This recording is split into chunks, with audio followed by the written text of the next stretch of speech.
Bueno, muy buenos días para todos. Es un placer tenerlos nuevamente en este espacio de la hora de la sostenibilidad. Hoy tengo el placer de presentar al doctor Felipe Fonseca, que es el director general de la UPRA. Doctor Fonseca es ingeniero forestal de la Universidad Distrital Francisco José de Caldas, magíster en gestión ambiental de la Universidad Javeriana, magíster en geografía de la Universidad Tecnológica y Pedagógica de Colombia, y especialista en sistemas de información geográfica de la Universidad Distrital Francisco José de Caldas.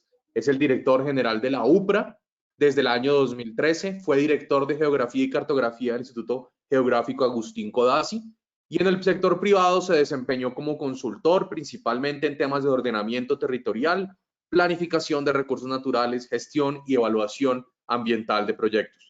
Doctor Fonseca, bienvenido a la hora de la sostenibilidad y muchas gracias por aceptarnos esta invitación en este espacio de la Federación.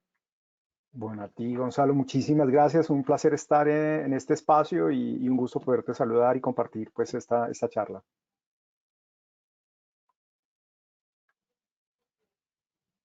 Adelante, Felipe, somos todos oídos. Muchas gracias. Bueno, muy bien, muchas gracias.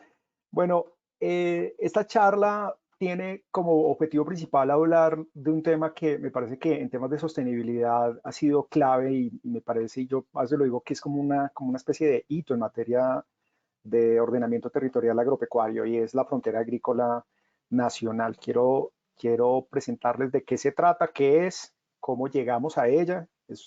Hay muchas propuestas, o existían o existen muchas propuestas de definición, de identificación, pero llegamos a una y a partir de allí se han derivado una serie de conclusiones, de acuerdos en materia de ordenamiento territorial agropecuario. Por eso quiero establecer muy bien ese vínculo entre la frontera agrícola y lo que ha permitido como herramienta en la gestión del territorio para usos agropecuarios, lo que ha permitido como herramienta y como instrumento para el ordenamiento territorial. Entonces, tengo acá una presentación que quiero, creo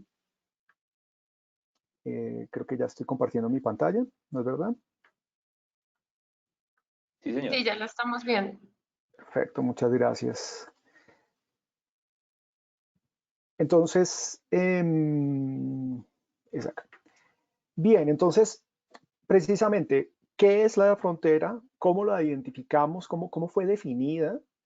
Luego, ¿qué desafíos hemos tenido relacionados con esa identificación frente a los conflictos que se derivan de la misma, ¿no? Al haberla identificado, hemos encontrado que hay también una serie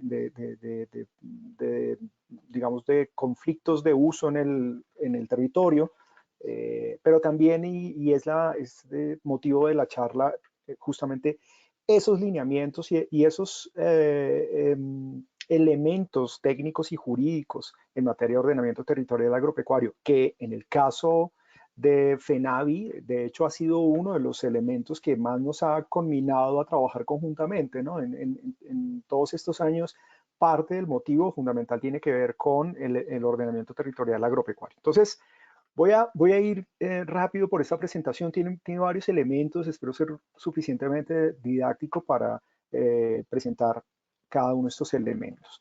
Bueno, la frontera agrícola nos permite, y es tal vez una de sus características fundamentales en ese carácter dinámico, en ese carácter técnico que tiene, el permitirnos definir una cancha, ¿no? Un área en donde podamos orientar distintas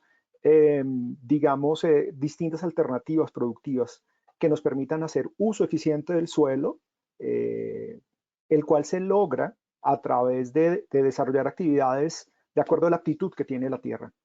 Ya lo explicaré más adelante, pero eso es parte del, digamos, ese contenedor, esa cancha, como la llamamos, para el desarrollo agropecuario, tiene esa principal característica, ¿no? Promover el uso eficiente y promover la productividad en el campo. ¿Cuál es la frontera agrícola? Esta definición que ven aquí nos tomó un poco más de 2 años en concertarse. Cada palabra, cada componente en su concepto fue profundamente discutido entre el sector agropecuario y sector ambiental. Teníamos acá distintas, digamos, expectativas. Pues en parte estaba todo lo que propone la reforma rural integral del Acuerdo de Paz, pero también estaba una ley que le pide al ministerio definir esa frontera agrícola, proponer al sector ambiental una zonificación que logre el cierre de la misma. Entonces, por eso trabajamos conjuntamente también con los gremios y llegamos a esto, ¿no? La pregunta de fondo es, ¿dónde puedo cultivar, ¿no? ¿Cuál área del país, cuáles zonas rurales permiten el desarrollo de actividades agropecuarias y cómo discriminarlas o cómo identificar otras que tienen alguna restricción o exclusión legal para la actividad agropecuaria o alguna condición, ¿no? En dónde se imponen condiciones. Esta es la frontera agrícola. Colombia tiene 39.2 millones de hectáreas, eso es el 34% del país, de nuestra área continental, con lo cual, pues, hemos ido actualizándola, hemos ido versionando esa frontera agrícola. ¿Cómo se identifica?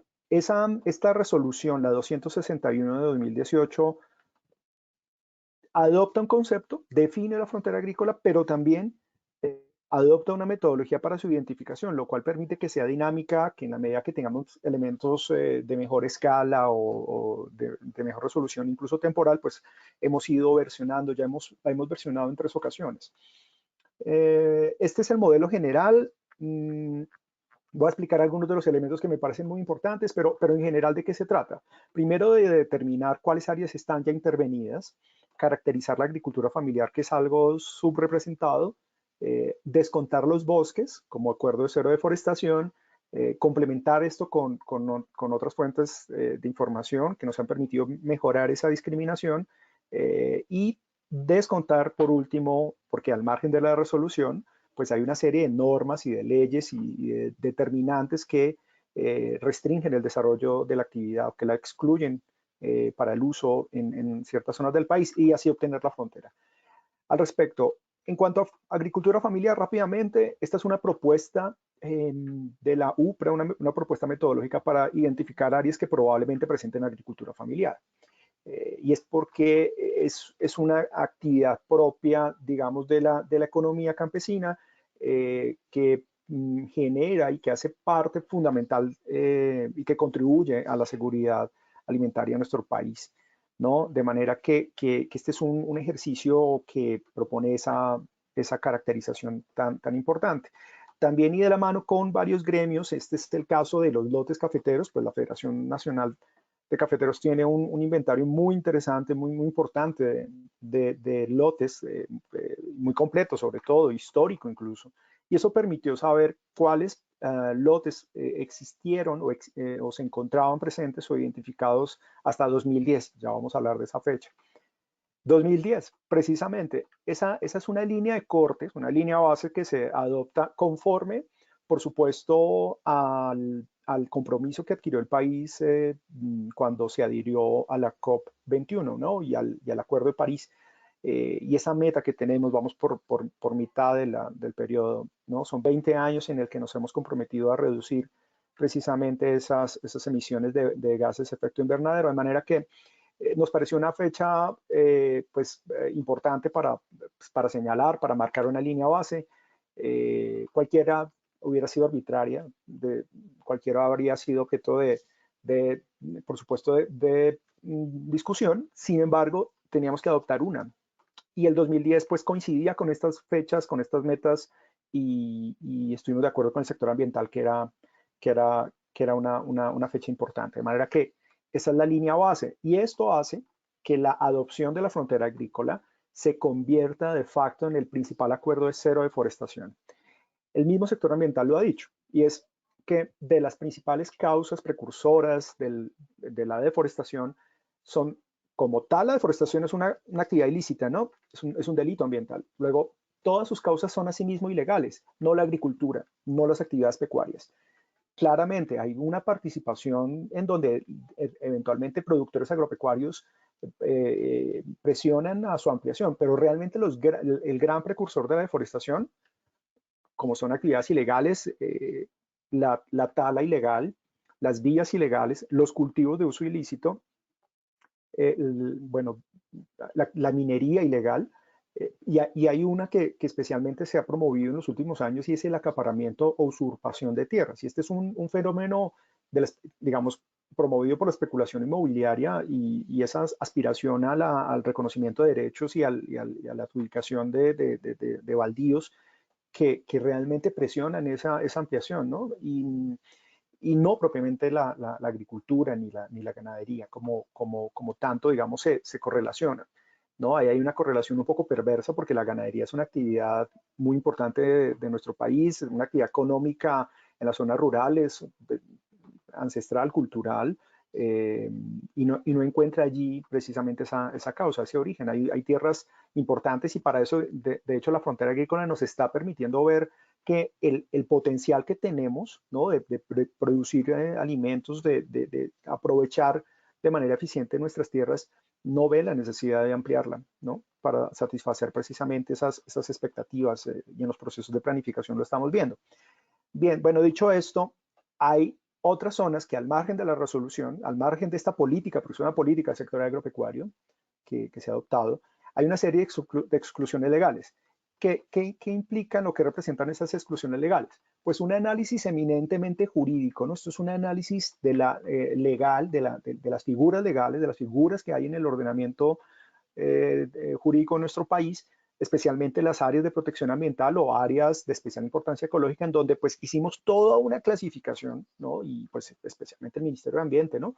En donde esa categoría de ordenamiento ambiental define una restricción clara al uso, ¿no? Al desarrollo de actividades agropecuarias. ¿Eso en qué se traduce? Bueno, además de que hay otras un poco más versátiles, no son tan restrictivas, no son tan proteccionistas, figuras en las cuales se puede concebir o se permite cierta compatibilidad con otros tipos de áreas, de usos o de manejos, ¿no? Que permitan actividades económicas.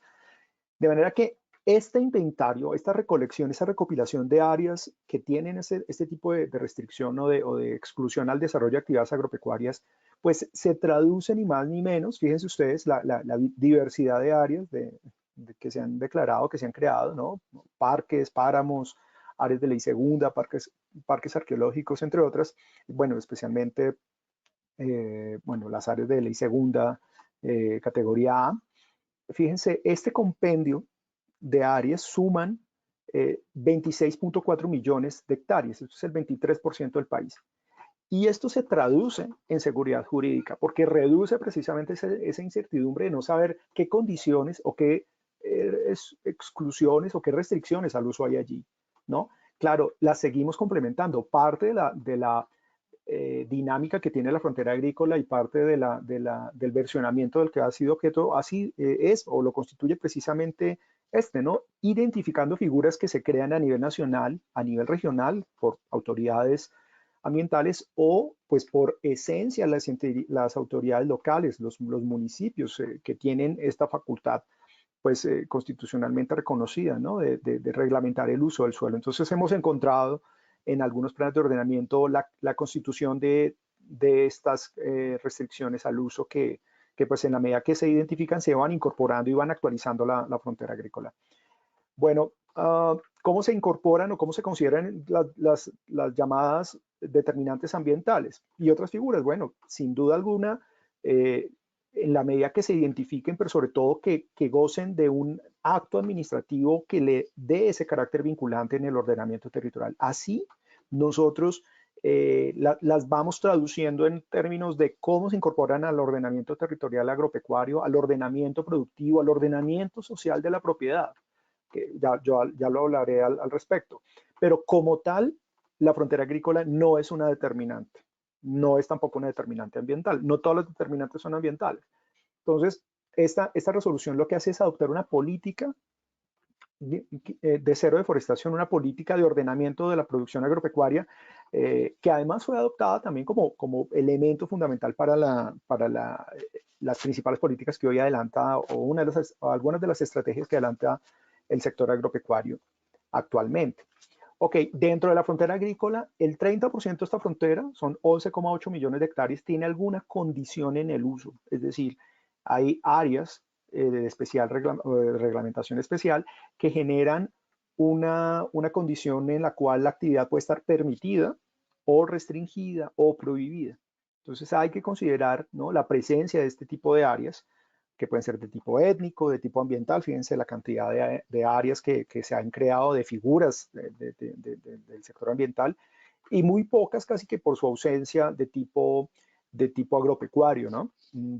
Allí hay que mencionar pues que el sector agropecuario cuenta con muy pocas, como pueden ser las zonas de reserva campesina, las zonas de desarrollo empresarial que se estuvieron discutiendo recientemente, que se crearon en la ley 160, las CIDRES, bueno, y otras figuras que de alguna manera pueden condicionar el ordenamiento territorial, como puede ser, digamos, la unidad agrícola familiar, bueno, entre otras.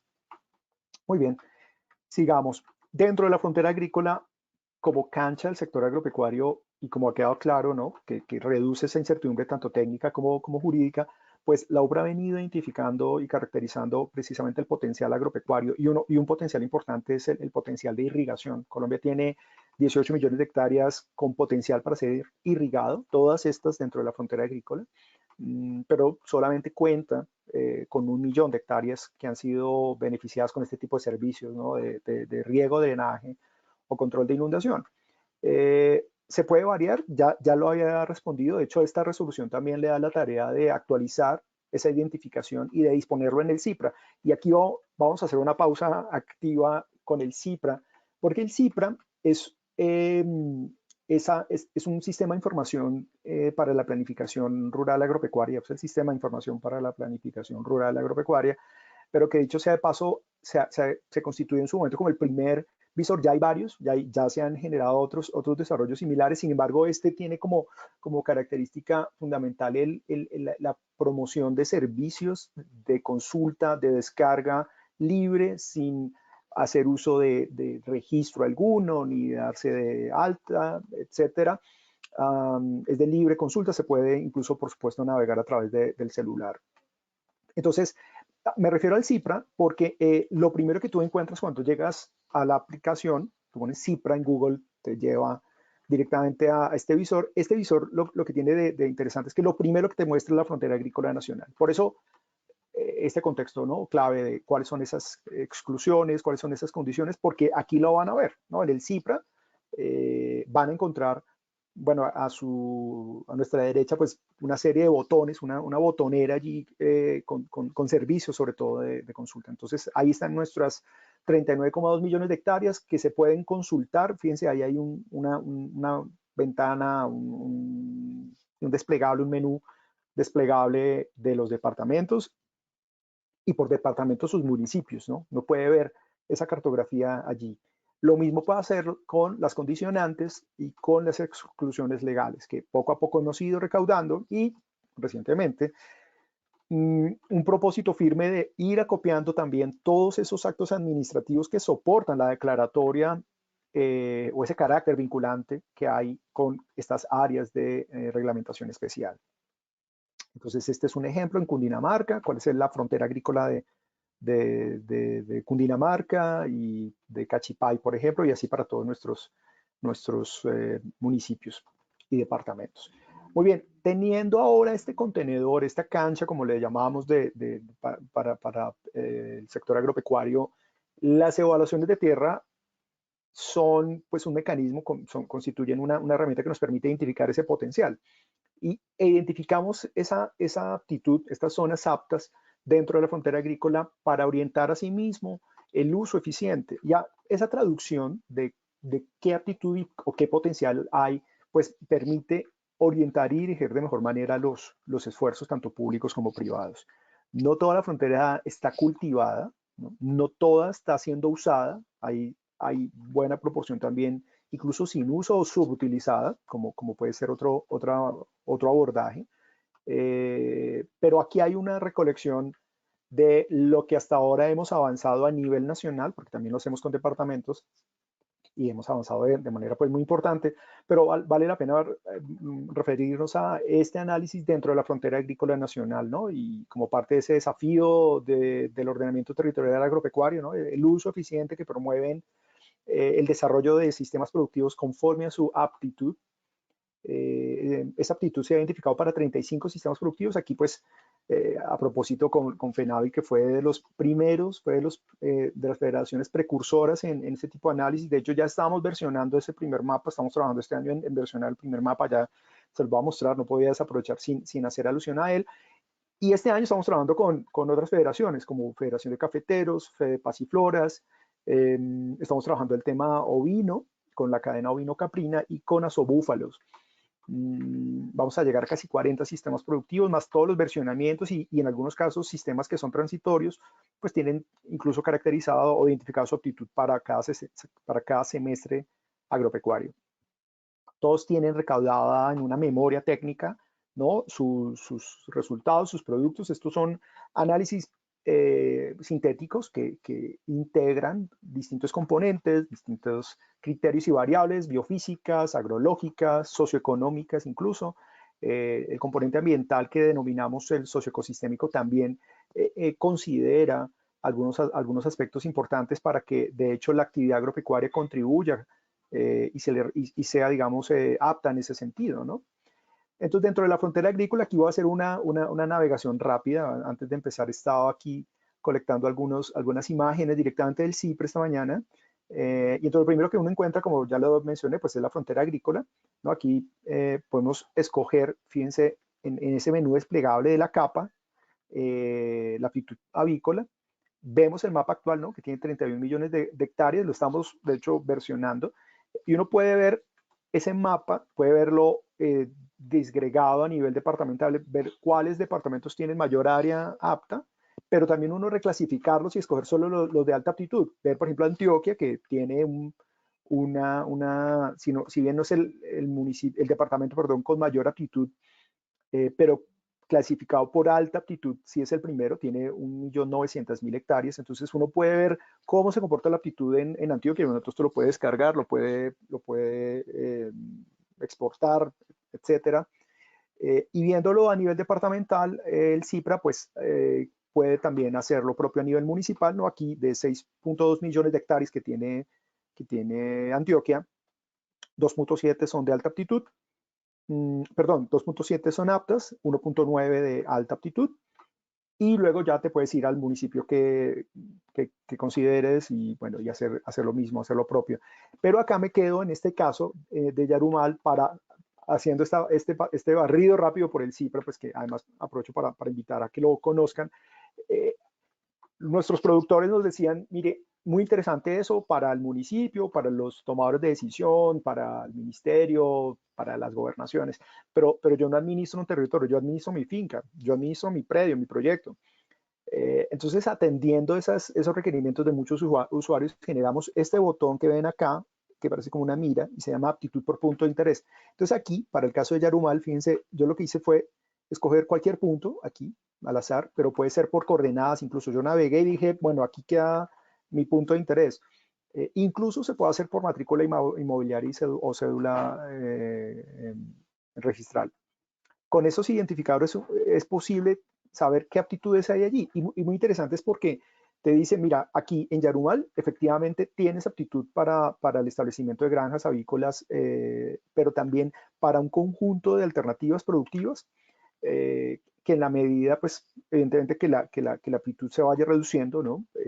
Más esfuerzo económico, más esfuerzo de adaptación productiva se requiere, y se pueden ver esas otras alternativas. Y luego, ¿cuáles no lo son? ¿No? ¿Cuáles no son aptas?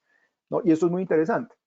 Para esto sirve la frontera agrícola, para esto sirve precisamente el ordenamiento productivo, la identificación de aptitud. Entonces, esto de hecho ha sido tan interesante que para algunos sistemas productivos la Comisión de Crédito Agropecuario otorga puntos adicionales, es como una condición precisamente que accede y que da una señal de uso eficiente, de inversión de menor riesgo, cuando líneas especiales de crédito o incentivo al seguro agropecuario o incentivo forestal o incentivos a la agricultura por contrato permiten, digamos, tener en cuenta este tipo de herramientas, ¿no?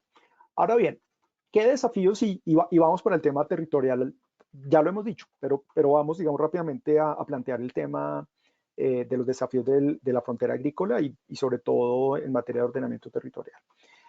Aquí hay 5 que creemos que pueden ser los más importantes, los más relevantes en materia de frontera agrícola. El desafío precisamente de ordenar la producción agropecuaria, del ordenamiento productivo, que promueve la competitividad, ya contaré al respecto. estrategias para la gestión de conflictos. La frontera agrícola nos permitió identificar, llevar a su justa proporción los conflictos, de qué magnitud tenemos, digamos, este desafío con otros sectores, especialmente con el minero y con el ambiental.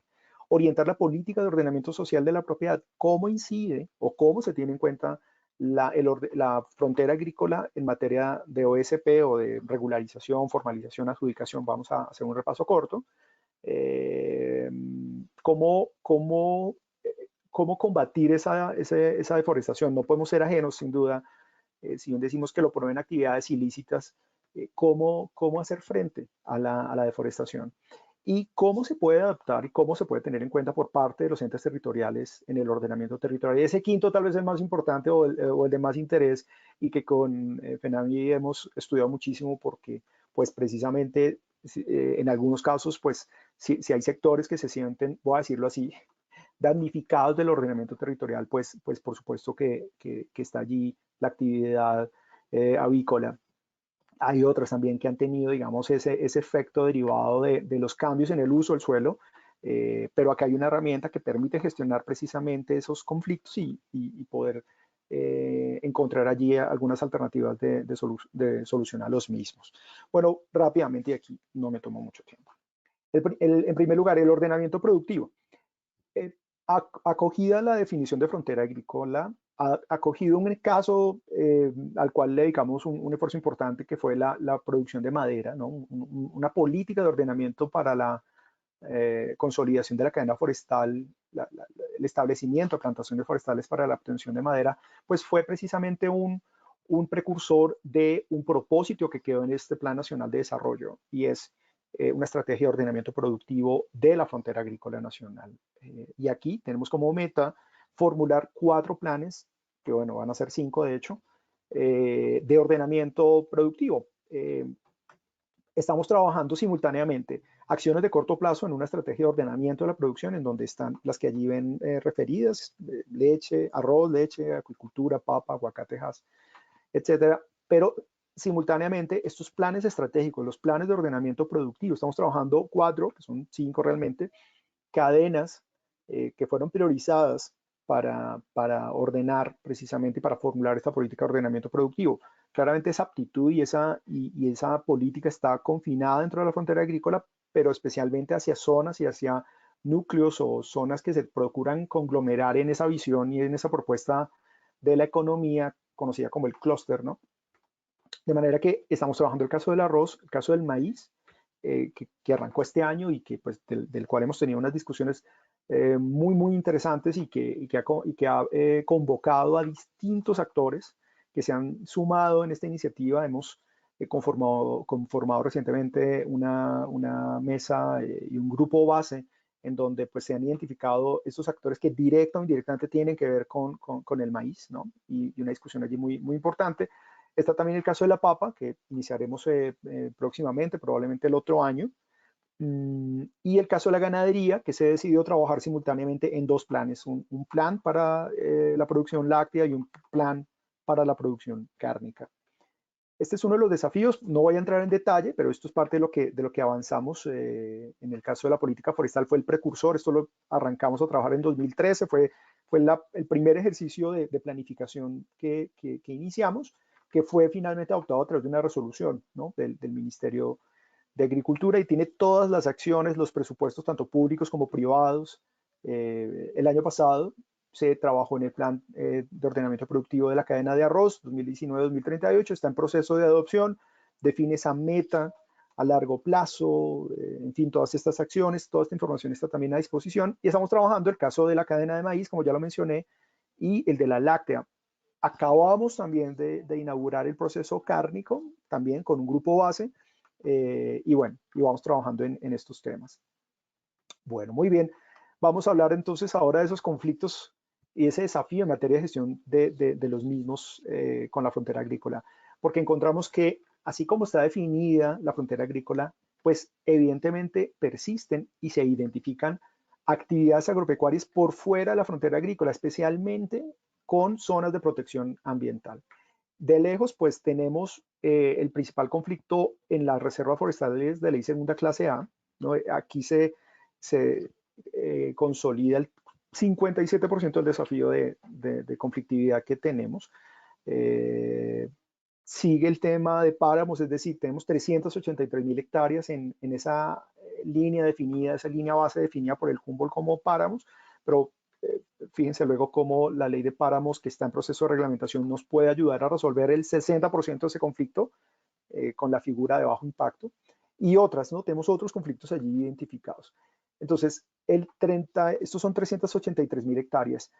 El 33% de las actividades agropecuarias preexistentes se encuentra bajo figuras de protección.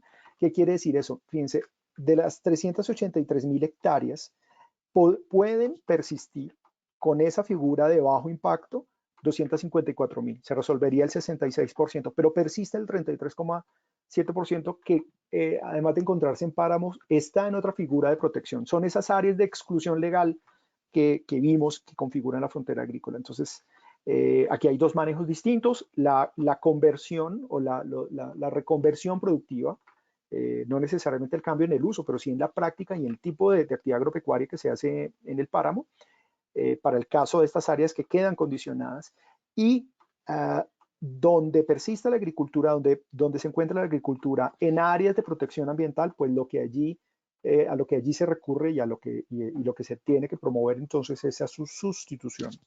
No, son los dos conceptos fundamentales. Se están discutiendo otras propuestas, pero realmente para el sector agropecuario son claras esas dos vías. Tenemos otras figuras u otros conflictos que encontramos dentro de la frontera agrícola, como son los títulos mineros, de 3.5 millones, pues su mayoría, 3.073.000, están dentro de la frontera agrícola, zonas licenciadas o con licencia ambiental para la minería por la Agencia Nacional. Ven aquí la proporción, voy a pasar esta parte rápido para aprovechar el tiempo. Zonas con solicitudes para minería, encontramos 10 millones de hectáreas, de las cuales 9 millones están dentro de frontera agrícola. Áreas de reserva especial minera, de 31.000 hectáreas, hay 27.000 dentro de frontera agrícola. Zonas con explotación minera en territorios colectivos de comunidades negras, aquí encontramos que su gran mayoría están todos dentro de frontera agrícola. Zonas de explotación minera en resguardos de comunidades indígenas, lo mismo, una proporción pues dentro de frontera agrícola importante. Las zonas de explotación para hidrocarburos, 17 millones de hectáreas que se encuentran en esas zonas de explotación para hidrocarburos, pues de 17 a 14 millones están dentro de la frontera agrícola y hay bloques pues por fuera o en zonas de plataforma offshore. Zonas de producción de hidrocarburos, en su mayoría o prácticamente todas están dentro de la frontera agrícola. Tiene sentido, ¿no? Ahora, el artículo primero, más bien el primer parágrafo del artículo primero de la ley 1728 de 2014 generó una condición que restringe, o una regla más bien, realmente lo que hace es restringir la adjudicación del área que genera un radio de 2.500 metros alrededor de zonas que adelanten procesos de explotación de recursos naturales. Cuando hacemos ese ejercicio encontramos todas las bocatomas de todas estas explotaciones minerales. Encontramos que esta área sumada, que son evidentemente círculos, y toda esa superposición de esferas, de círculos, generan un área de 5.3 millones de hectáreas, de las cuales el 46% están por fuera de la frontera agrícola y el 54% están dentro de la frontera agrícola. O sea, en la frontera agrícola, 2.9 millones de hectáreas tienen una restricción a su adjudicación. Importante saber eso, ¿no? El 44% de la frontera agrícola presenta conflictos de interés también, entonces esta es la superposición que tenemos, ¿no? Para el caso de la minería. Es decir, el 44% tiene algún conflicto y hay que tener eso muy, muy presente, ¿no? ¿Qué tipo de restricción o qué tipo de condición genera ese cruce? Bueno, que hay algunos retos con el sector minero. Bueno, aquí estamos estudiando casos en particular, cómo se cruzan las zonas con títulos mineros y zonas con aptitud, por ejemplo, para aguacatejadas, para caucho, bueno, para la actividad que se quiera. entendido ese reto que tenemos ahí en materia de gestión de conflictos. La política de ordenamiento social de la propiedad. Entonces, claro, que la política de ordenamiento social promueve pues la formalización, ¿no? Mejorar ese reconocimiento de derechos que hay, esa tenencia que hay clara frente a la propiedad, a la posesión, a la tenencia en general. Hay muchas circunstancias de tipo jurídico, pero sobre todo técnico, que limitan precisamente ese acceso a la oferta de servicios por no tener plena garantía, no tener pleno derecho reconocido de esa relación con la tierra. Entonces, estos que son unos índices de informalidad que se han estimado, se correlacionan también con los análisis de distribución, además de esa informalidad o formalidad que hay en la relación y en la tenencia. También se estudia a profundidad la distribución, ¿no? Los tamaños, porque para determinados sistemas productivos, pues es relativo el tamaño. Para algunos el tamaño puede ser bueno y para otros no. Entonces, en todo caso, la distribución de la propiedad sí incide directamente en el uso del suelo. Cuando los predios son muy pequeños, tienden a pulverizarse y tienden sobre todo a dedicarse a usos no agropecuarios, pero cuando tenemos propiedades muy grandes con dueños o con ocupantes o con propietarios que no tienen la capacidad para aprovecharlos, pues estos tienden a subutilizarse, ¿no? Ahí hay zonas de frontera agrícola que no están siendo explotadas o no digamos explotados porque ese término es más bien ya en desuso, ya no tienen un uso adecuado, un uso eficiente como se está proponiendo. Entonces, bueno, y también esto incide evidentemente en la distribución de rentas, ¿no? En el recaudo digamos, en ese impacto fiscal que se espera contribuya con el desarrollo de las regiones. Estos son algunos ejemplos de análisis de distribución. No voy a entrar en detalle porque quiero llegar a esto y es cómo se relaciona la frontera agrícola con los distintos programas y las distintas figuras de ordenamiento social de la propiedad. Entonces, aquí lo que hemos hecho en este cuadro es precisamente relacionar todos estos programas de regularización, como la formalización, la titulación, los procedimientos especiales agrarios, en donde hay pues el deslinde, la clarificación, la recuperación, en donde pues esto evidentemente no tiene relación con la frontera agrícola, pero formalización y titulación sí. El caso de uso y manejo de sabanas y playones, la restitución de tierras, son todos estos elementos que pues se tienen que poner a consideración. Otras figuras como la reserva de las zonas de reserva campesina, evidentemente pues se procura o se promueve estén dentro de la frontera, porque pues si bien es uno de los instrumentos creados para su cierre, para la gestión de la frontera misma, pues hay que tener en cuenta evidentemente esas condiciones o esas restricciones al uso que imponen los planes de ordenamiento territorial. Las CIDRES pues tienen que estar dentro de frontera agrícola, el subsidio integral de acceso a tierras, que a propósito ayer, después de mucho tiempo, quiero dar esa chiva, fue adoptado, perdón, aquí, fue expedido el decreto 1330 del 6 de octubre, por medio del cual se reglamenta la operación del subsidio integral de acceso a tierra. Llevamos mucho tiempo trabajando en eso y bueno, ya tenemos este decreto. Bueno, muy bien. De manera que hay una relación estrecha entre la frontera agrícola y el ordenamiento social de la propiedad, ¿no? Una relación, entonces, fíjense cómo se ha concatenado. Frontera agrícola, ordenamiento productivo, ordenamiento social de la propiedad, vamos para el ordenamiento territorial. Aquí hay algunas figuras que se han creado en materia de suscribir acuerdos de conservación y derechos de uso, ¿no? El acuerdo 118 de la Agencia Nacional de Tierras y la ley del Plan Nacional de Desarrollo. Entonces vamos a ir terminando.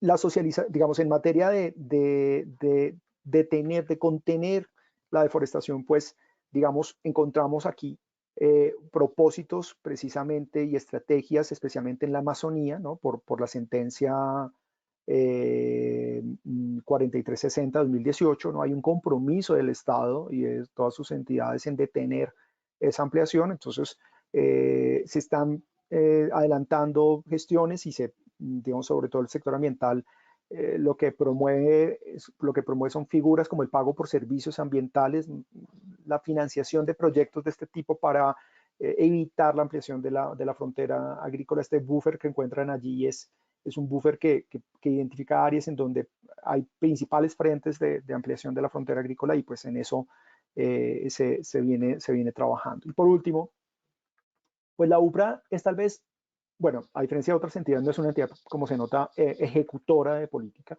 Sí apoya la formulación y ejecución, pero su rol fundamental es la planificación. Y parte de las funciones que tiene la UPRA, que les han sido reconocidas en el Estatuto Municipal, es que estos elementos, estos lineamientos se tengan en cuenta por las entidades territoriales en los POT. Por eso nos hemos dedicado a generar una serie de lineamientos, tanto técnicos como jurídicos, para el ordenamiento territorial agropecuario. Tenemos acá algunos que se han derivado del Plan Nacional de Desarrollo y que nos permiten pues acudir a él dentro de sus propuestas para que se incorporen esos elementos en esos componentes rurales en los planes de ordenamiento territorial, tanto municipal como ahora departamental. Y hemos creado un kit, una caja de herramientas, un conjunto, compendio, marco conceptual en materia de ordenamiento territorial. Voy a ir cerrando con esto. Este es el conjunto de lineamientos. Aquí una serie de documentos que invito a conocer, están todos en nuestra página. Tenemos publicados como 65 documentos, pero de estos hay un kit. Ahí pueden seleccionar en nuestra página el kit territorial y encuentran documentos o publicaciones tan interesantes como, fíjense, a mí me gusta mucho referirme a los mecanismos de gestión y financiamiento del suelo rural, ¿no?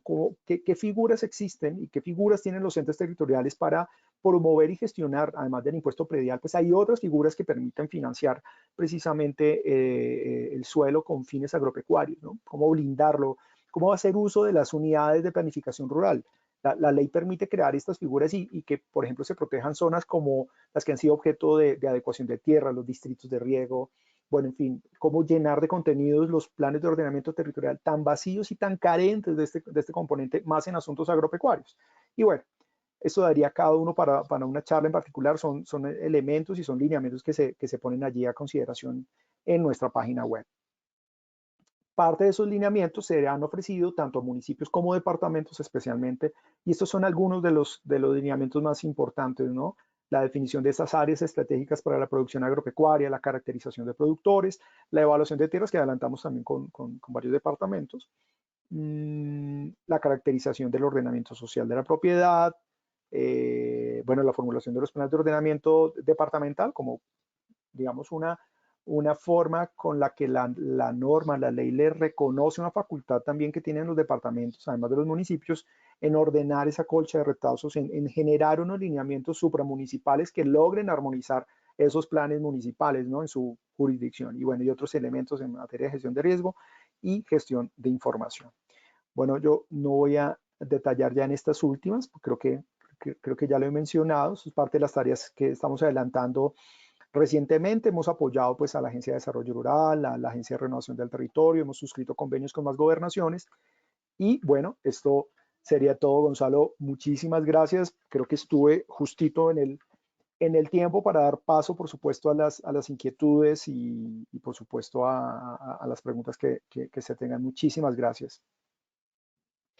Muchas gracias, Felipe, por tu charla, por esta información tan importante, no solo para el ordenamiento territorial del suelo rural, sino también pues para el desarrollo de nuevos proyectos avícolas. Vamos a seguir aquí entonces con una serie de preguntas. Acá tenemos algunas. Ramón Gutiérrez nos pregunta, ¿cómo se plantea el seguimiento a las dinámicas y cambios del uso del suelo de los sistemas productivos en los territorios? Bueno, muy interesante. Ese es uno de los desafíos. De hecho, está ahí relacionado como parte de nuestros desafíos. No ha sido fácil. Fíjate que estar detrás de todas las corporaciones y de todos los municipios solicitando se nos permita acceder a la información o se nos permita conocer cuáles reglamentaciones al uso o cuáles actos administrativos generan condiciones o restricciones al uso, ha sido un propósito del cual llevamos, yo creo que intensamente 2 años. O sea, desde que nos dimos cuenta de la necesidad de reducir esa incertidumbre, recientemente, por ejemplo, uno de los que más trabajo y más tarea nos ha dado es pedirle a las corporaciones que nos permitan saber si existen, en primer lugar, planes de aprovechamiento forestal, porque, dicho de otra manera, esos bosques que limitan la frontera, pues como ingeniero forestal lo puedo decir con toda seguridad, por supuesto que son susceptibles de su aprovechamiento sostenible, ¿no? Pueden ser manejados sosteniblemente y si existen figuras, planes de aprovechamiento forestal, pues claro que estos pueden ser manejados sosteniblemente, garantizando su masa forestal, ¿no? Entonces, pues nos hemos llevado muchas sorpresas porque pues no están tantos formulados como pensábamos y no están todos adoptados mediante un acto administrativo que le genere ese carácter vinculante. Porque si hay bosques productivos, si hay bosques naturales que pueden ser susceptibles de aprovechamiento forestal, pueden incluso ser incorporados a la frontera agrícola nacional, ¿no? Otro elemento para responder a la pregunta es también un ejercicio que se adelanta con el Ministerio de Ambiente y es el plan de zonificación ambiental. Hemos tenido sendas discusiones porque eso también podría impactar de alguna manera la denominación o la definición o la forma con la que se gestiona la frontera agrícola. ¿Qué más puedo decir? Recientemente, hace unos 3 años, trabajamos en un municipio en particular por la iniciativa en la identificación y constitución o declaración de la primera CIDRES en Puerto López. Y oh sorpresa, estaban en proceso, aún siguen en proceso de revisión y ajuste del POT, un POT que fue adoptado por un acuerdo en el año 2000 y creó un área protegida, la reserva del Yucao se llama en el municipio. Y en esa reserva se han otorgado certificados de incentivo forestal, hay producción agropecuaria, de manera que la figura se quedó en el papel pese a que allí se generó un conflicto pues, jurídico. Entonces, no es fácil, es todo un desafío, pero encontramos que si no lo hacíamos nosotros, es decir, nos reconocemos una necesidad para el sector y pese a ser una tarea dispendiosa, compleja, muy ardua, pues lo estamos adelantando precisamente. Estamos constantemente pidiendo esa información, solicitándosela a las corporaciones, a los municipios, poco a poco, pues hemos ido accediendo y conociendo esa información. Vale, muchas gracias, Felipe. Bueno, en relación a lo que tú mencionabas sobre algunas actividades productivas ubicadas en zonas de reserva, especialmente en zonas de ley segunda, te cuento, nosotros desde FENAVI, una vez salió la frontera agrícola, pudimos identificar que habían algunas granjas que se encontraban en esta zona, especialmente en zonas de ley segunda de tipo A, y digamos que pues, desde allí pues, nos generó una alerta porque pues, para las actividades agropecuarias es una exclusión legal. Este año venimos trabajando con el Ministerio de Ambiente, especialmente porque desde la viceministra dio el lineamiento que no es que estén prohibidas estas actividades, sino que se deben desarrollar bajo unos lineamientos de producciones sostenibles, de producciones más limpias, ¿sí? Entonces, la pregunta va muy dirigida hacia cómo se articula ahí, por ejemplo, el Ministerio de Ambiente con la UPRA para sacar estos lineamientos, para revisar si esta va a ser una exclusión para las actividades agropecuarias del país o no. La Reserva Forestal de Ley Segunda del 59, imagínate, ya tiene más de 60 años o acaba de cumplir 60 años. A mí me parece que es una figura que si uno se propusiera medir su impacto, no le encontraría mucha justificación hoy en día, porque pues como principal razón se crearon para promover la economía forestal. Y no tenemos una economía forestal importante que decirlo, ¿no? Por ese lado. Por otro, la reglamentación que se dio, esta zonificación, realmente su interpretación jurídica es muy compleja. Cuando llegamos a este punto, y es un tema eminentemente jurídico, ¿no? La interpretación que nos permitía esa resolución del Ministerio de Ambiente es que no se permite el desarrollo de actividades agropecuarias. Es decir, no, la interpretación no es fácil. Entonces, mi opinión al respecto es que digamos, una salida de fondo es la sustracción de la reserva forestal de ley segunda. Evidentemente eso es político y no creo yo, digamos, que el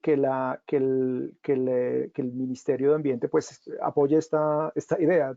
Probablemente sea políticamente incorrecto, pues no pueda prosperar. Sin embargo, si no es esa una solución de fondo, podría plantearse una recategorización, una zonificación nueva que le dé versatilidad y claridad. ¿Se puede o no se puede? Esas son las discusiones que tenemos con el sector ambiental.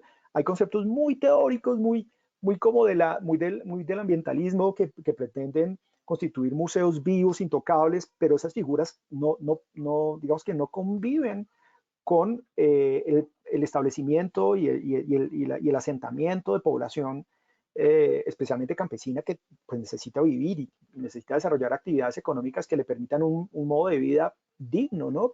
Que prosperen, que nos dejen salir de la pobreza.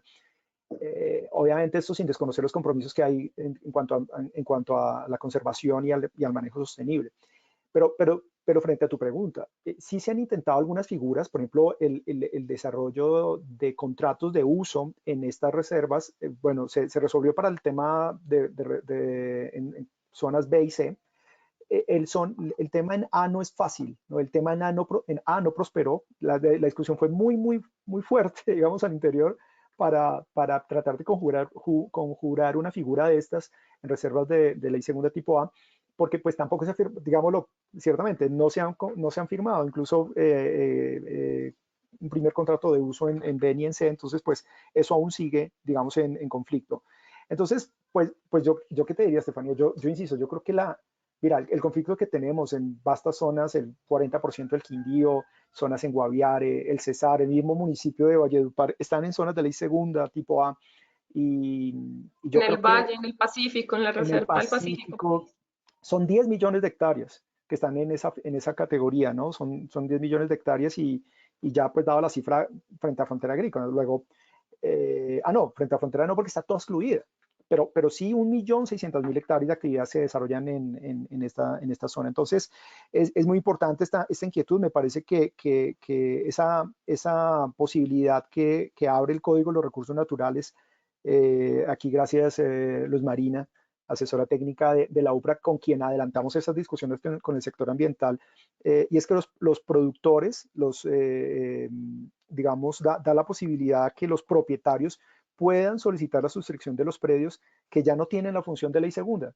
O sea, es incosteable, ¿no? El pretender recuperar las condiciones que propuso la ley segunda y aquellas zonas que fueron declaradas en esa categoría A. Entonces, también se podrían sustraer a estos predios cuyos propietarios demuestren que sus suelos pueden ser utilizados en una explotación diferente a la forestal, siempre que no se perjudique la función protectora de la reserva. Bueno, estos son elementos que no terminan de discutirse, son elementos que me parece que son de política.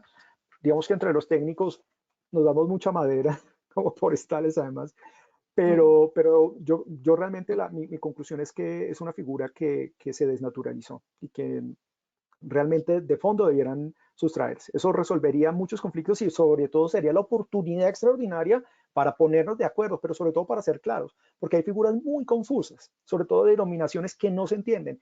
Y si eso no se entiende, eso es el mejor indicio de que no es por ahí. Si toca entrar a explicar si se puede o no se puede, no es por ahí. Eso es un mal síntoma. Si la figura hay que leerla y releerla y si 5 abogados no se ponen de acuerdo, eso por ahí no es. Sí. Felipe, ¿qué le podemos decir a los avicultores que se encuentran en estas zonas? Porque principalmente el conflicto es porque el ordenamiento territorial le dio un certificado favorable para desarrollar su producción avícola allí, pero una vez va a sacar sus permisos ambientales, la corporación no se los da porque está en una reserva. No, Estefanía, ese es uno de los conflictos, como te digo, de lejos el mayor conflicto que tenemos, ¿no? Todas las actividades agropecuarias que están en ese sentido. Por eso discutimos tanto con el sector ambiental ese tema, ¿no? Por eso se han tratado de proponer figuras que permitan viabilizar. No te imagino lo que nos está lo que nos está pasando con el aguacate Hass. Digamos, es una actividad precursora, agroexportadora, de alta demanda a nivel internacional, y por desconocimiento, pues algunos inversionistas compraron fincas en Antioquia, en el Eje, para cultivar aguacatejas, y luego cuando fueron a sacar sus permisos se dieron cuenta que que están en una reserva. Lo más, bueno, voy a hablar otra vez de granjas avícolas, pero para el caso del aguacate Hass, que es un árbol, encuentran allí impedimento incluso para desarrollar una actividad, pues, agrícola forestal, pues, ¿no? Sin embargo, para el caso avícola, yo creo que hay que seguir insistiendo frente a la autoridad ambiental, tratando de encontrar, por ejemplo, medidas como eso, precisamente, que en esos lineamientos y que en estas discusiones se pueda o se permita incluso lograr su sustracción. Y yo digo, si no puede ser tan extremo como esto, porque yo te digo, esto es absolutamente discutible,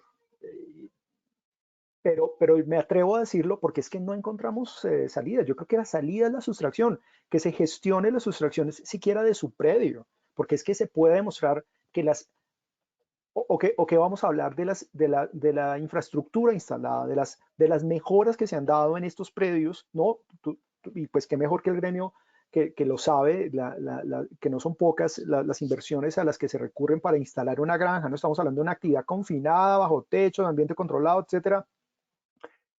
¿Cómo se va a proponer una reconversión para que vuelvan a ser de protección forestal, ¿no? O que van a ser dedicados estos predios nuevamente a una actividad forestal.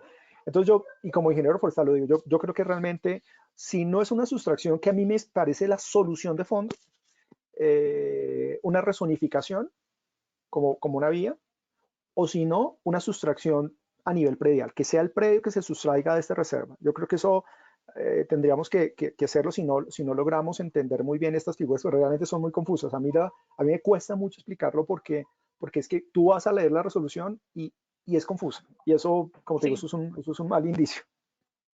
Además que hay unas categorías definidas de acuerdo a cada reserva forestal del país, ¿no? Unos lineamientos, entonces es Además, aún son más seis, complicado eso. son seis resoluciones que te tienes que leer y una no es coincidente con la otra, ¿no? Entonces, tú lees la A, ¿qué diferencia de la B? ¿Qué diferencia de la C? Entonces, se supone que la A, en esencia, porque es que, claro, antes, esto lo hemos discutido mucho, pero la reserva se suponía tenía como tres categorías, dentro de la reserva forestal, las protectoras productoras que tienen un conflicto de identidad enorme y las productoras. Pero en esa clasificación, cuando se va a la A, la B y la C, no se entiende. Y ni desde el punto de vista técnico, ni desde el punto de vista jurídico, con el cariño y respeto a mis colegas y amigos del sector ambiental, la verdad no es fácil. Y las discusiones que tenemos ahora mismo con el plan de zonificación ambiental es justamente eso, la claridad. No que satisfaga académicamente la aspiración del sector absolutamente legítima y válida desde el punto de vista académico, bienvenido, pero desde el punto de vista práctico, no. Y esa es nuestra discusión. Sí, total. Bueno, acá seguimos con otra pregunta. Ingrid Joana Bustos nos pregunta, tengo una finca panelera, ¿cómo puedo saber si está dentro de los parámetros de la normativa y el uso del suelo? Eh, yo te invitaría a que entres al CIPRA. Si tú tienes la matrícula o cédula catastral, puedes ingresar allí y hacer la consulta, porque tenemos el catastro 2018 tal vez, pero están todos los predios rurales, ¿no? El catastro rural, el inventario de bienes inmuebles. Y la consulta que se hace allí es precisamente con esas dos llaves, o la matrícula o la cédula. De hecho, esto se pensó más sobre todo respondiendo a un requerimiento que nos hacían los intermediarios financieros para la gestión de incentivos ante Finagro o algunas líneas de crédito. De manera bueno, y si no, de repente si alguien quiere comprar una finca o la quiere vender, pues puede utilizar esta herramienta para saber en dónde se encuentra, si eso cruza o no con áreas condicionadas o está excluida y saber por qué, ¿no? Saber por qué. De manera que pues yo invitaría a Norma a que consulte el CIPRA y encuentre allí esa forma de atender esa duda que tiene.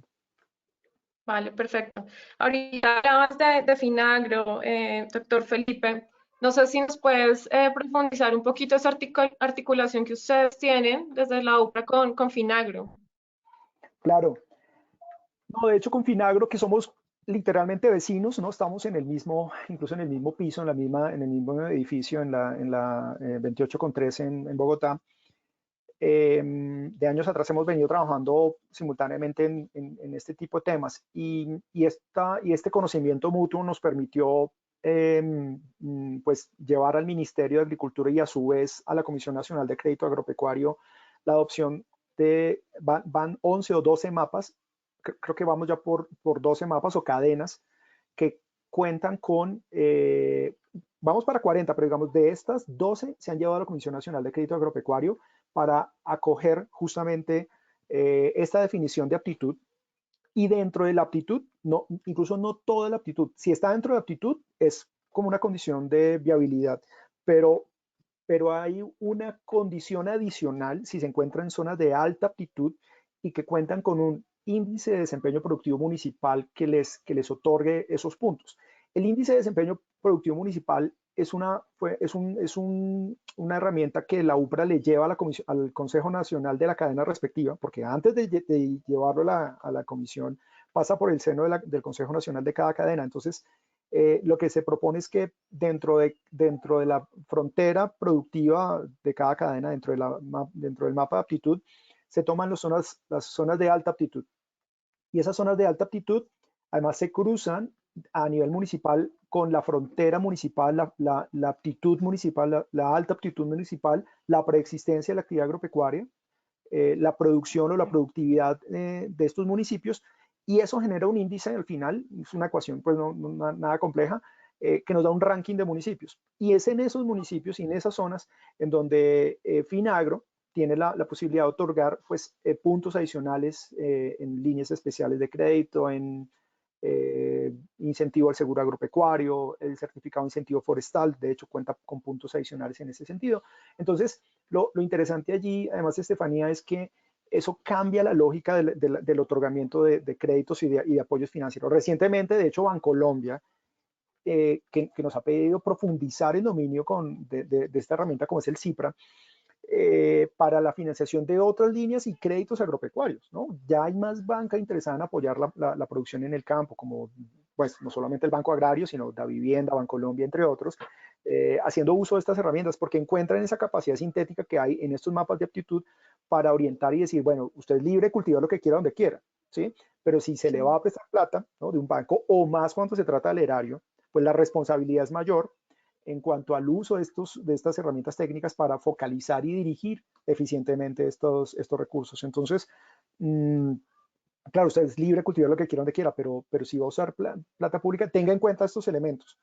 Listo, usted tiene acceso a la línea especial de crédito, al incentivo, pero si usted lo hace en zonas con aptitud o zonas con este índice de desempeño o zonas que ya cuentan con esta cartografía, con estos análisis, pues tienen punto adicional o puntos adicionales. Vale, perfecto. Acá nos hace Viviana Rosero una pregunta. ¿Cuál es el siguiente paso ya teniendo el mapa de zonificación de las granjas avícolas del país y actualizado recientemente? ¿Qué seguiría para el sector? ¿Cuándo se puede iniciar el plan de ordenamiento productivo?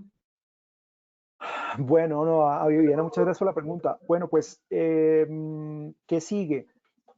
Bueno, yo creo que queda claro que el mapa no es la planificación. El mapa llena un vacío que teníamos de décadas que nos permite simplemente saber ese potencial, ¿no? ¿Dónde cultivar? ¿Qué se puede hacer en determinadas áreas de interés? Yo tengo un proyecto, un área, una finca, pues poder saber qué cultivar, pues es una pregunta esencial, pero eso no es la planificación. Lo que pasa es que ese mapa sí es precursor de procesos de planificación. Este plan de desarrollo, este plan nacional, nos puso una tarea y una meta muy interesante y es definir estos casi 5 planes de ordenamiento. Y yo creo que lo que viene ahora es precisamente no solamente ir versionando esos mapas, porque constantemente lo estamos haciendo. Di tú, por ejemplo, cada vez que se amplía un parque o se constituye una reserva o encontramos que hay una declaratoria que excluye la actividad agropecuaria, pues nos toca replantear y remodelar todos los 35 y sus semestres en cada caso, más todos los ejercicios que hacemos a nivel departamental. Entonces, lo que sigue a mi modo de ver es mantener esa dinámica de identificación, porque cada vez son más las demandas de ejercicios de este tipo, ¿no? Por ejemplo, con Fede Pasifloras llevábamos, no sé, 3 años, y lo mismo con Oso a Búfalos, era haciendo, digamos, haciendo fila diciendo, yo quiero hacer el mapa con ustedes, yo quiero que hagamos ese ejercicio, pero lo que luego se promueve es un ejercicio de ordenamiento.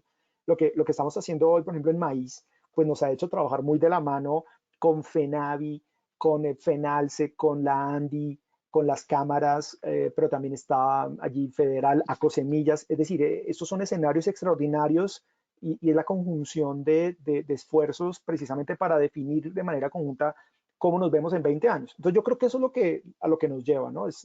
Lo que viene es eso, es pensar a futuro y sobre todo reducir esa respuesta contingente, muchas veces emergente, por coyunturas, por paros, en fin, situaciones que no nos dejan ver cuál es ese futuro que queremos en el sector agropecuario. Sí, así es. Bueno, otra pregunta. ¿Cómo podemos vincular esta información, pues también elaborada y técnica, con las expectativas e intereses con las comunidades? Bueno, a mí me parece que en la medida que la UPRA y este sistema de información que te cuento pues anecdóticamente, en comienzo era una herramienta doméstica, o sea, era algo para ir disponiendo de datos para nosotros, para la UPRA. Luego nos dimos cuenta que servía para el sector, para el ministerio y empezamos a dotarlo de más herramientas. Pero luego nos dimos cuenta precisamente que nuestros productores, nuestros campesinos, los que se dedican a actividades agropecuarias tenían preguntas que podíamos ayudar a resolver y superamos digamos, una expectativa falsa que tuvimos en comienzo, y es que creíamos que el problema era la falta de información, ¿no? Y es una respuesta como facilista en parte, porque uno dice, no, el problema es la falta de información, es que no hay información, pero resulta que sí hay información. Y lo que necesitan nuestros productores en el campo no es información, lo que necesitan es responder a preguntas esenciales, es tomar decisiones con esa información. Entonces lo que nos hemos propuesto es entender mejor esas preguntas, orientar nuestros diseños a esos usuarios que tienen o demandan servicios de información. Entonces estos ejercicios, estos servicios como el que se ofrece a través del CIPRA, de la aptitud por punto de interés o por predio, sumado a otros que venimos desarrollando, porque además el ministerio nos ha delegado funciones en materia de gestión de información, pues yo creo que nos acercan más a estos productores y más a estas asociaciones y a resolver esas dudas más de la naturaleza y más de la necesidad que tienen los productores en el campo. Entonces, estamos en ese sentido ya más vinculados con ellos y trabajando en distintas mesas, trabajando a nivel territorial, con los departamentos.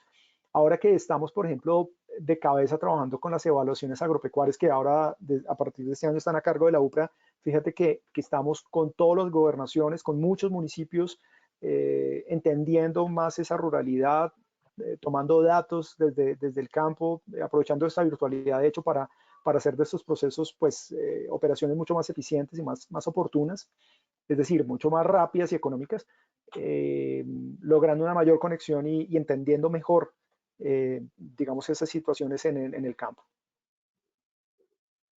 Vale, perfecto. Acá nos hacen otra vez una pregunta relacionada con la ley segunda. Nos dice Ramón Gutiérrez, ¿se ha pensado en una iniciativa legislativa que permita la actualización de la ley segunda, donde exista un reconocimiento de los sistemas de producciones sostenibles en áreas protegidas? Y esto también te lo vinculo a una pregunta que teníamos y que tú hablabas en tu presentación bajo, digamos, el desarrollo de producciones agropecuarias de bajo impacto en páramos. ¿Cómo podemos articular eso? Sí. Bueno, dos preguntas en una. Fíjate, con el tema ley segunda, pues el tema es tan de mutuo interés entre el sector agropecuario y ambiental que hace parte de esa agenda estratégica intersectorial que se suscribió entre ambiente y agricultura. Está ese tema, hay varios, y está el tema de páramos. En el primero, pues como te digo, hay figuras que por ahora son como una media, ¿no? Entre cómo reconocer y otorgar derechos digamos, a través de contratos de uso en reservas forestales de ley segunda B y C. En el DEA no prosperó por el conflicto jurídico enorme, o sea, hay interpretaciones de todo índole, digamos, ahí hay respetables posiciones, pero jurídicamente no prosperó precisamente porque, de hecho, la restricción al uso que impone la categorización en A, pues no permitía conceder un contrato. Eso sigue en discusión, pero se suspendió, digámoslo, porque no logramos como un acuerdo al interior. Y ya estoy diciendo mucho. Con lo cual yo creo que lo que se tiene que promover más desde desde los propietarios, más desde aquellos que se ven afectados con este tipo de figuras, yo creo que es promover la sustracción. Yo lo digo muy respetuosamente, esto no es un llamado ni más faltaba la desobediencia, pero sí es a exigir que se reconozcan condiciones muy particulares a conflictos que no se resuelven y que persistirán, perdurarán y la figura seguirá siendo un conflicto. Con páramos, debo decir lo contrario. Debo decir que la ley de páramos nos abrió la puerta a resolver un conflicto que, como lo vimos, asciende a las 374.000 hectáreas de actividades agropecuarias en páramos, ¿no? Tenemos 2.8 millones de hectáreas según el Humboldt, en una definición que a mi modo fue muy ecológica, respetable, pero muy ecológica porque a todos nos interesa proteger los páramos, sin duda alguna, pero hay zonas que dejaron de ser páramos y que difícilmente, digamos, no es costeable, no es fácil saber el valor de recuperar zonas que ya tienen ciudades y que tienen infraestructura y que tienen desarrollo allí. Entonces, la ley de páramos, especialmente el artículo 10, permite que en la figura de bajo impacto algunas actividades preexistentes puedan seguir y eso resuelve el 67% del conflicto. El 34% sigue allí persistente, ¿no? ¿Por qué? Porque hay otras figuras que se imponen, parques o reservas u otras que hacen que la figura, que la actividad agropecuaria siga siendo una exclusión al uso, no permita su existencia o su permanencia. Y allí surgen dos vertientes que muy bien vale la pena aclarar. Y es que en áreas con preexistencia de la actividad agrícola se debe promover una reconversión productiva, que en un caso extremo se entiende como el cambio del uso, pero realmente la reconversión lo que promueve en esencia es una reconversión al sistema productivo. Es como mejorar las prácticas para que haya un menor impacto, para que la actividad esté desarrollada con bajo impacto. Eso es reconversión productiva, es decir, reconversión productiva dentro de la frontera agrícola. Por otro lado, cuando la actividad está en contra o está en conflicto jurídico con el área de reglamentación, la figura es la sustitución. Así como se habla de sustitución de ilícitos, pues porque claramente es una actividad ilegal, pues esa denominación de sustitución aplica con aquellas actividades que van en contra del régimen de uso, como es el que puede adoptarse con un parque nacional o un parque regional o alguna figura de protección, ¿no? Ahí en ese conjunto de áreas de reglamentación que vimos, encontramos precisamente esas, en donde la preservación es estrictamente o se da en estricto sentido, y allí se configuraría un claro conflicto de uso por la existencia o el desarrollo de actividades económicas. Ok, perfecto. Bueno, Luciano Ramírez nos dice, la ley SNIA, ¿cómo se articula con los lineamientos de la UPRA? Bueno, con el Sistema Nacional de Innovación de Extensión Agropecuaria, el sistema que crea esta ley, la 1876, la UPRA trabaja muy de la mano con Agrosavia y especialmente con la Agencia de Desarrollo Rural en la formulación y adopción de los departamentos de sus planes de extensión agropecuaria o PDA.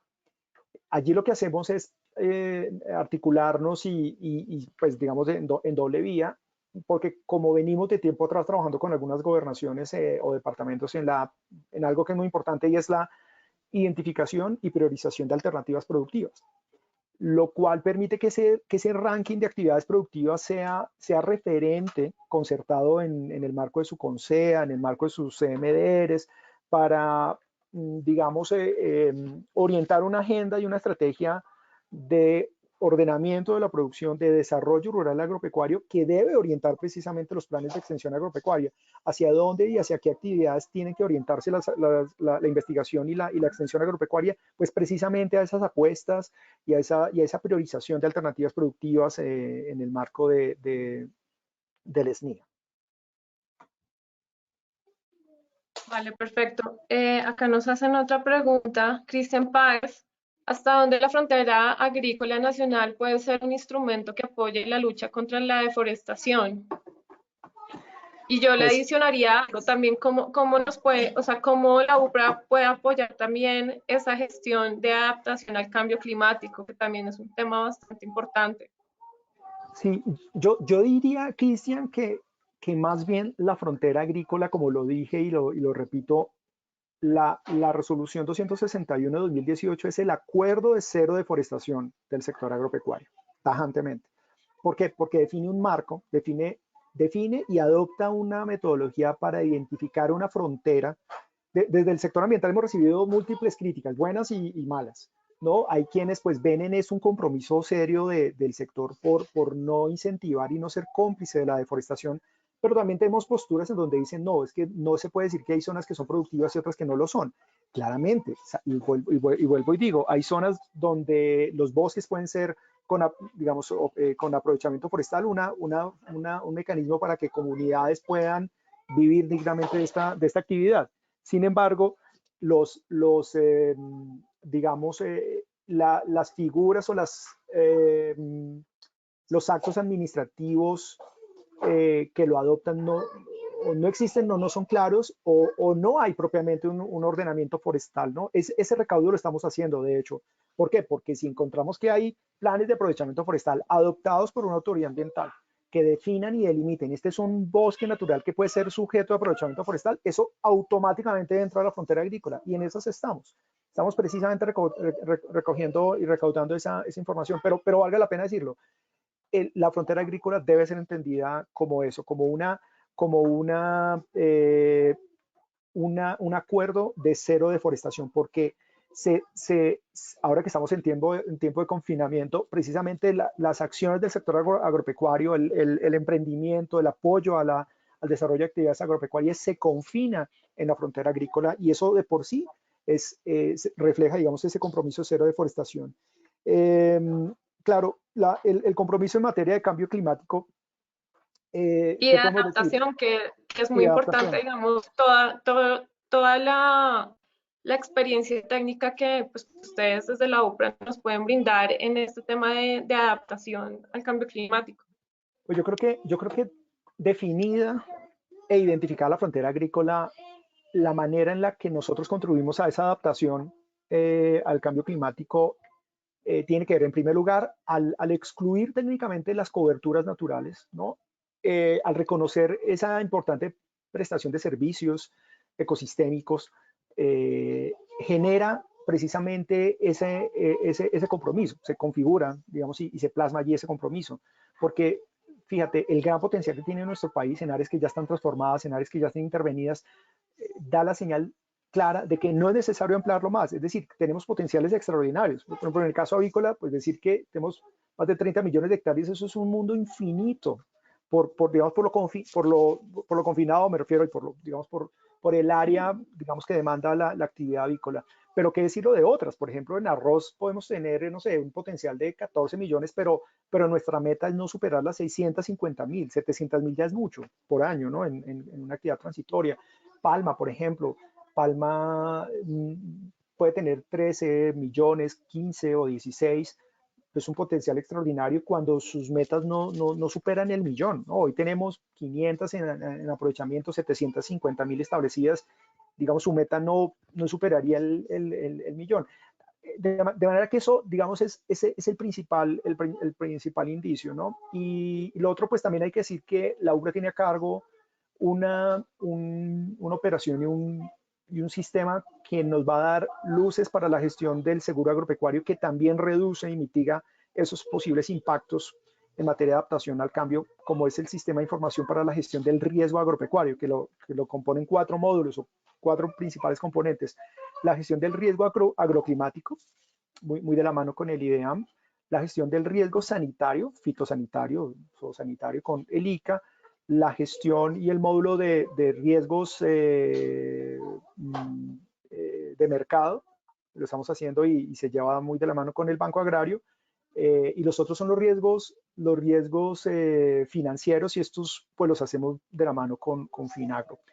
Entonces, ese sistema también es, a mi modo de ver, una extraordinaria estrategia de gestión y de adaptación al cambio climático, ¿no? Nosotros lo que hemos hecho es identificar zonas aptas en donde el componente agroclimático recurre al comportamiento histórico, ¿no? A las series históricas preexistentes en el clima, ¿no? En factores como precipitación y temperatura. También hemos hecho proyecciones de la adaptación o proyecciones más bien de la aptitud en función de esos escenarios futuros de cambio climático para ver qué le pasa a la aptitud, cómo se afecta el potencial con esos escenarios futuros. Y vemos que se afecta poco. De manera que el desafío no es tanto esa variación, sino, digamos, el principal riesgo es en la variabilidad climática, en esos cambios y esos picos de fenómenos extraordinarios que sean. Ese tal vez es como el principal desafío. Bueno, Felipe, creo que ya hemos finalizado, ya son las 9:27. Agradecerte desde FENAVI por habernos dado este espacio, por esta información tan importante, no solo para el sector avícola, sino para todo el sector agropecuario, frente a tomar buenas decisiones a través de estos instrumentos y estos boletines y herramientas que ustedes nos dan a través de la UPRA. Y nada, agradecerte por este espacio y a la UPRA por todo el apoyo que nos han brindado desde FENAVI. No, a ti, Estefanía, muchas gracias. A Gonzalo, un abrazo. A Carlos, muchas gracias. Al equipo de la UPRA que está por ahí también siguiéndome y a todos a los que se han dedicado a acompañarnos y a seguirnos en ese espacio. Muchas gracias, Estefanía. Un abrazo. Vale, muchas gracias a todos y como saben, pues nos vemos en 8 días con otra charla de la hora de la sostenibilidad avícola. Muchas gracias a todos y una buena tarde. Buen día.